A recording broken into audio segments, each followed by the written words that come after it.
दोस्तों जमा हो जाओ तमाम बहादुर जानो, क्योंकि मैं हिम्मत, चालाकी और दोस्ती की एक ऐसी कहानी सुनाऊंगा जो आपको शेरवुड के कदीम जंगल में ले जाएगी, जहां साए से एक हीरो उभरा। ये रॉबिन हुड की अफसानवी कहानी है। लेजेंड के बहुत से वर्जन में रॉबिन हुड के खानदान को बदनवान हुकाम या रईसों के अमाल की वजह से दौलत और हैसियत के नुकसान का सामना करना पड़ा। ये नुकसान अक्सर रॉबिन के एक गैर कानूनी में तब्दील होने और मजलूमों की मदद करने के इसके अज़म के लिए एक अतर परीक का काम करता है। अक्सर इस बात का तज़किरा किया जाता है कि रॉबिन हुड का खानदान या तो मुंतशर हो गया था या इनकी दरपेश मुश्किलात की वजह से अलग हो गया था। ये अलहदगी इनकी जमीन से जबरदस्ती निकाले जाने, जुल्मो सितम से भागने या दीगर चैलेंजों का सामना करने का नतीजा हो सकती है। ये बयानिया अंसर रॉबिन के किरदार और मुहर्रकात में गहराई का इजाफा करता है। पुराने जमाने में जब शोरवीरियों ने सब्जाजारों पर सवारी की और बादशाहों ने असा और तलवार दोनों से हुकूमत की, एक जगह शेरवुड फॉरेस्ट के नाम से मशहूर थी जहां हमारी कहानी उड़ती है। इसके दिल में रॉबिन हुड रहता था, एक नौजवान जो कि होशियार और तेज और तीर अंदाजी में माहिर था, लेकिन इसकी बहादुरी का रास्ता नाइंसाफी और अशराफिया की तरफ से की गई गलतियों को दुरुस्त करने के अज़म से हमवार हुआ। बहुत पहले रॉबिन के खानदान को बहुत ही आला लोगों ने धोखा दिया था और बर्बाद किया था,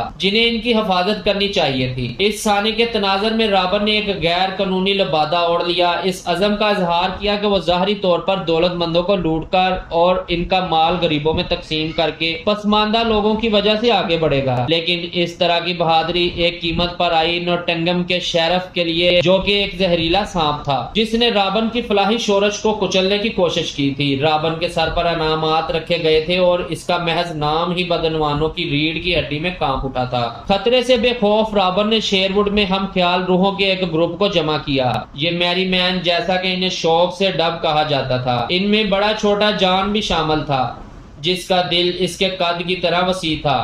खुश मजाज फेरियर टिक, एक कपड़ों का आदमी जिसमें भूख नहीं लगती थी। फर्तीलावल स्कारलेट, जिसका ब्लड इसकी अकल से मुमासल था, और श्रीली एलान एडेल, जिनके गीत इंसाफ के लिए इनकी जुस्तजू से गूंजते थे। शेरिफ रॉबिन के बेमकसद ताकब से मायूस होकर एक मजमूम साजिश रची। तीर अंदाजी का एक शानदार मुकाबला तैयार किया गया। इसका इनाम एक चमकता हुआ सुनहरी तीर, एक ऐसा फितना जिसमें रॉबिन मज़ाहमत नहीं कर सका। हमारे हीरो से नावाकिफ ये वाकया धोखे और खतरे के दागों से बुना एक जाल था। मुकाबले की खबर रॉबिन के कानों तक पहुंची और इसका दिल जोश से दौड़ा। तीर अंदाजी महज इसकी महारत नहीं थी, बल्कि ये इसका जुनून था। इसकी खुशी के दौरान इसके वफादार साथियों ने शेरिफ की चालाकी चालों के खिलाफ खबरदार किया, लेकिन रॉबिन की जोश ने इसके फैसले पर बादल डाल दिया। दोस्तों, जैसे ही योमे हिसाब आया, मुकाबला माहिर तीर अंदाजों की भरमार में आ गया। मुकाबला करने वालों में सबज रंग में मलबूस रॉबिन खड़ा था। इसके तीर दोनों अहदाफ और इंसाफ के दिल पर थे। फाइनल राउंड पहुंच गया। तनाव कमान की तरह सख्त था। शेरिफ के क्रूनी विलियम ने अपना तीर मारा। इसका निशान कमाल के करीब था। तालियां गूंजी, लेकिन खुशियों के दरमियान सबज रंग की एक शख्सियत उभरी। शेरिफ की कुर्सी के गिर्द अपने आप को सरायत करते हुए तीरों की एक लहर हवा में फैल गई। जूम एक बार फिर खुशी से गूंज उठा, क्योंकि ये कोई और नहीं बल्कि खुद रॉबिन हुड था, तो इनके सामने फातहाना और दलेर खड़ा था।